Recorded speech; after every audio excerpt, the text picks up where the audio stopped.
আজ তোমাদের সঙ্গে শেয়ার করব একটা মজার বিষয়। বিষয়টা হলো আমার হাজব্যান্ডের বানানো চিকেন হাবিজাবি। নামটা শুনে অবাক হলে তো জানি, এটাই বলতে এসেছি আজ আমি। তবে হ্যাঁ, রান্না করতেও জানে, কারণ কর্মসূত্রে গোয়া, ব্যাঙ্গালোর, কোচিনে একা থাকায় বেশ কিছু রান্নাও আয়ত্ত করেছিল। কিন্তু দুঃখের বিষয়, আমি আমার জায়গায় রান্নাই জানি না, গোয়া তো দূরে থাক। অফিস থেকে ফিরলো মাংস কিনে, অথচ বাড়িতে রাতের ডিনার রেডি। জানে এবার মায়ের রেডিও মির্চি স্টার্ট হবে, তার আগেই বলে আজ রান্নাটা আমি করব। মাকে পকিয়ে বলে তোমার আজ ছুটি মা। এদিকে মায়ের অবস্থা শাঁখের করাতের মতন, না রান্না করতে দিতে পারছে, না নিজের করতে মন চাইছে।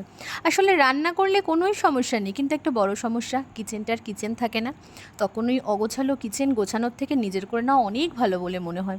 কিন্তু দেখলাম ভদ্রলোকের মতোই রান্নাটা করলো। কিন্তু রান্নার রেসিপি প্লিজ কেউ জানতে চেও না।